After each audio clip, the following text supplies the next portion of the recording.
Welcome back everybody, Robert here, and today we've got a 2004 GMC Sierra 2500 HD. It's a brand new truck. I just got it for my kids. My son Robbie is 15, my daughter Riley is 13. We're at that time where they're starting to learn how to drive, so you can all say a prayer for me first of all.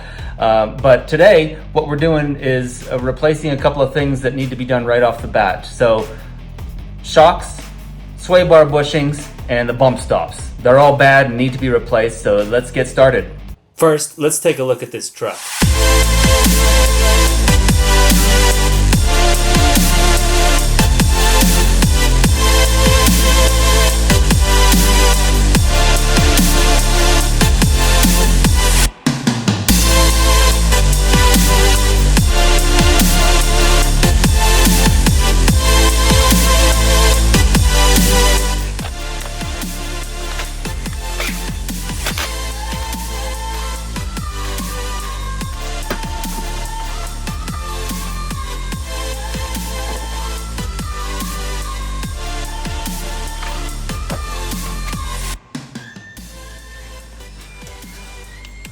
Alright, so what we're doing today is we're going to replace the shock.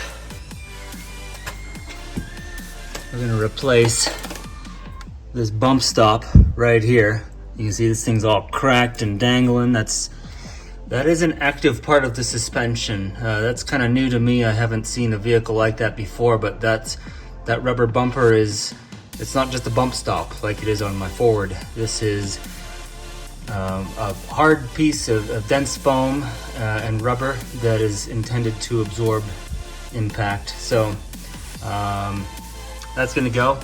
And right in here, you can see these bushings here are dried out and cracked. They look tight, they don't look like they're rattling, but I'm gonna replace them because I bought some nice red polyurethane bushings. So I'm gonna pop those in. I was also looking at these bushings in here. You can see those are dried and cracked. So that's the upper control arm. There's the lower. You can see that one's cracked pretty well too. So I think those are gonna have to go. I'm not ready to do that today. So I'll do these first three things today and then we'll come back to that later. Also,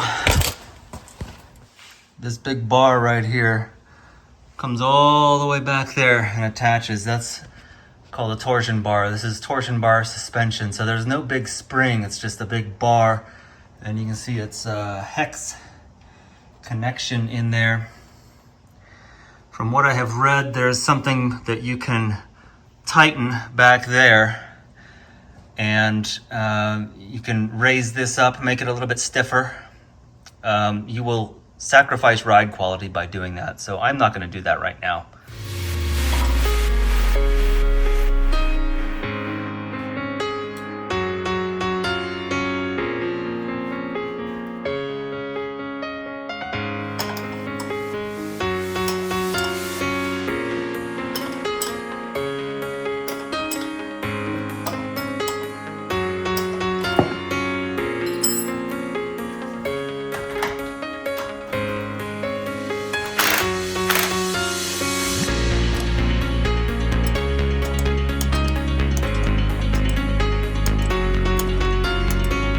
You need this small wrench on top to hold that. There's a center rod there. You hold that still, and then you remove the nut off that center bolt. I removed that nut down at the bottom with the impact gun while it was under tension so that I didn't need to hold the backside of that bolt.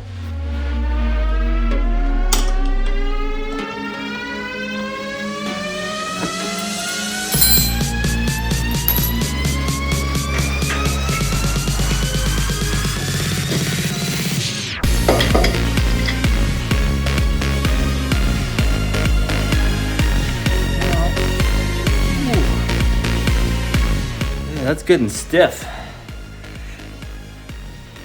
I don't think this is the problem. I'm not going to replace it.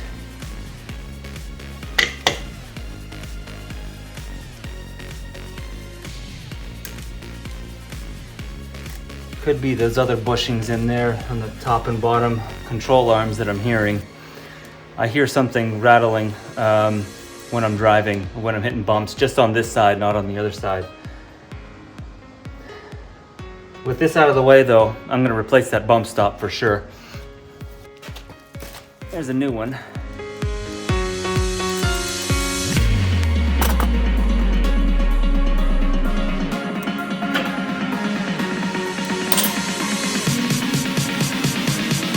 Wow. That thing is junked.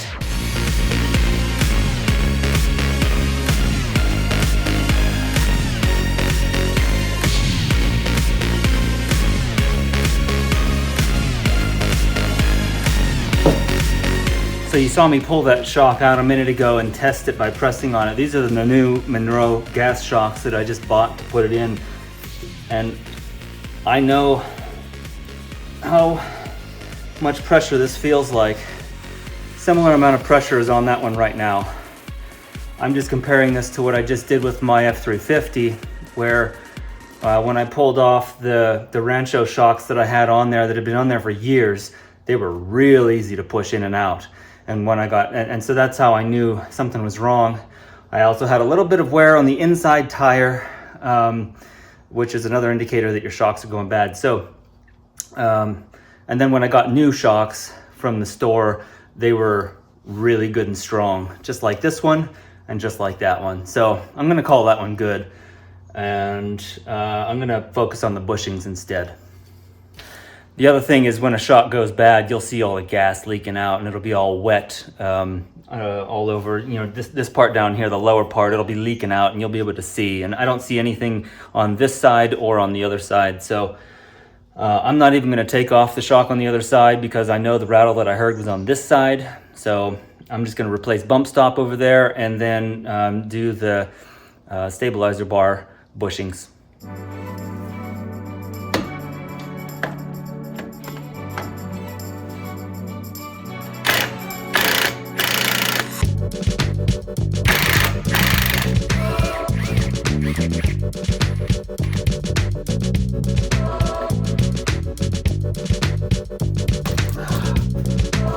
It's almost like I know what I'm doing.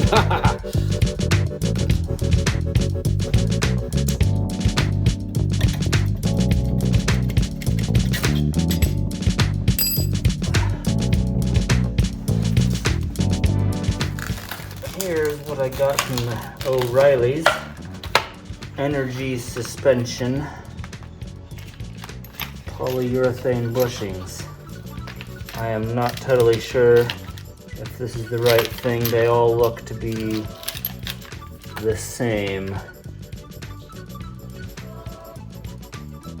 This might not work. Oh yeah, I don't think this is the right. That's not it. Okay, back to the store. Well, this was a day full of changes and redirects, and that is really just how it goes sometimes, and that's also a lesson for life in general, really. So I have about $190 worth of parts I can return that I didn't need, so that's good news. It's especially good because, here, check this out. I'm gonna be buying new tires. So do you know how to read tire codes?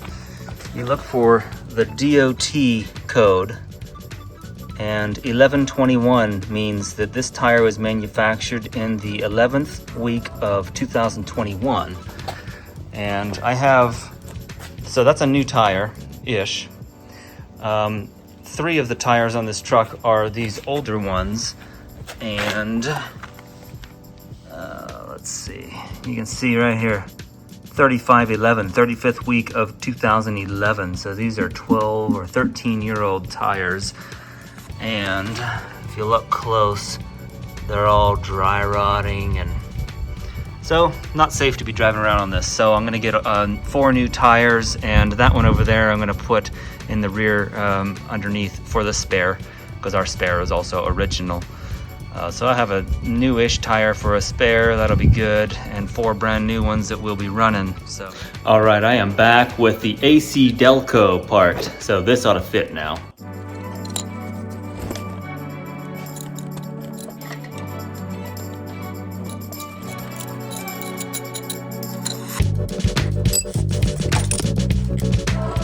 Okay, so you do have to jack this up to take pressure off of it to get that out.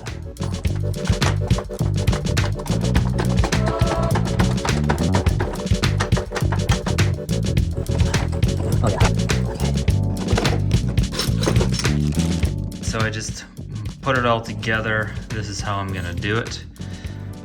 And nope, I missed one of the washers. All right, so there. I forgot this last washer on the end, but this is how it, no, that's still not gonna work. I have to turn that around. Okay, now I've got it all set up. These washers are all cupped inward toward the bushing in each location.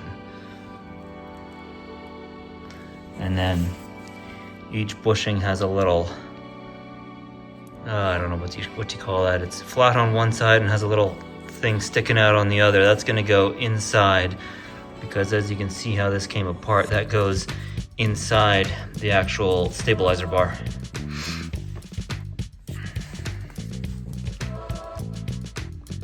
So I'm not going to use any grease in between these bushings. I've read conflicting opinions on whether you should or should not. I'm just going to skip that. This is easy enough to get to. I can come back and add that later if something is squeaky, but I think it'll be all right. I am going to use blue Loctite though. I'll add that at the last minute right before I put the nut on the top and tighten it down. These do not get tight. 95 inch-pounds or roughly 8 foot-pounds is what I've read. So I'm just going to guesstimate that because I don't have a torque wrench that'll do that amount. So, you know, give it a yank, call it good.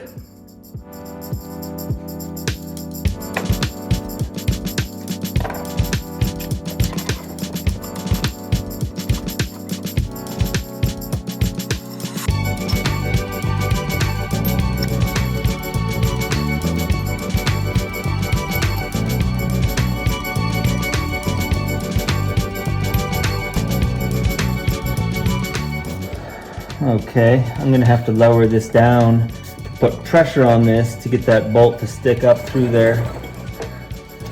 Be able to thread that top nut back on. Whoops. So I took a baby steps approach to this. I lowered a little bit, check it out, and then I needed a little bit more, so I lowered a little bit more. I do that 4 times. I didn't know how far to go to get the right amount of compression on those bushings, and this is I guess a great visualization of the way I approach a lot of things when I don't know what I'm doing, and you gotta go slow. If you go too far all at once, it may slip, you may break something, so you gotta be careful.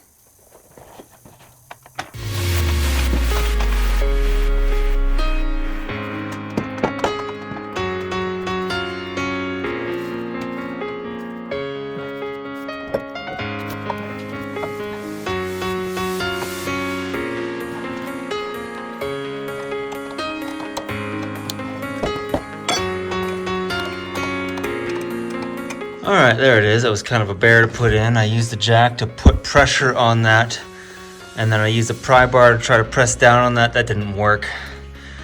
And so I put the nut on the top there without the washer, and I could fit it on. So I threaded that on, tightened it down. That squeezed everything together. I backed the nut back off, got the washer on, and then redid it all. So that is how I did it.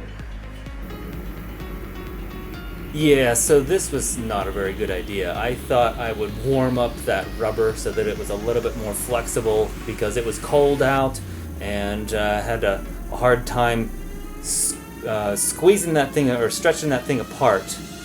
See, like right there. So I had a hard time getting it fit around the bar. I ended up just burning my fingers more than I did warming up that rubber. And in the end, I just ended up manhandling it and forcing it on there, and that worked out just fine.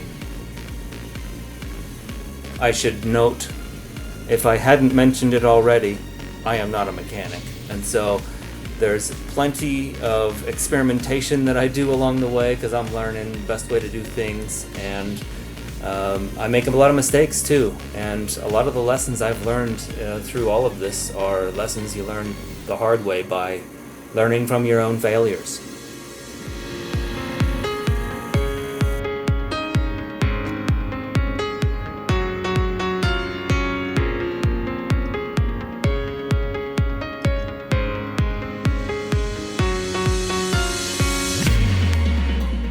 All right, so stabilizer end links and stabilizer bushings are all replaced now. I gotta say, just feeling these with my fingers, all this rubber is real squishy and soft. I bet all of this is 20 years old, original for this truck, so good thing we replaced it. Yeah, some of this, look how far that's squished down. So in the meantime, because this has been a process spanning 2 months or so, I have also put new tires on, and I got some Michelins on sale at Sam's Club, and I learned something new in this process that I wanted to share with you. I always get tires that have the mountain snowflake pattern stamped in the side. They're mud and snow rated, and I always thought that had to do with the siping in the tires. These are the Michelin Agilis Crust Climate. They have a little bit less. This is what it looks like. The LTX MS2 or LTX Defender tires have like 3 of these little squiggly lines in each tread block, and that helps give you grip. But what I've found, what I've learned in this process is that the mud and snow rated tires actually have a softer rubber compound that they're made of. Or maybe it's not softer because they last long. Some of these tires are rated for 70,000 miles. But the reason they have this rating is that they remain soft and pliable below freezing. So even when it's cold out, rather than getting all hard and stiff and not moving at all, these maintain their flexibility and can grip the road better. So you're welcome for that one, that fun little fact. Well, that's a wrap for this video. Thank you everybody for sticking around to the end. Please do comment below. Let me know what you think. Please like and subscribe, and I will be doing more. There's a couple more things with this truck that need to be fixed, but I also have plenty wrong with my other truck. So lots more work to do, and I'll see you all on the next one. Thank you.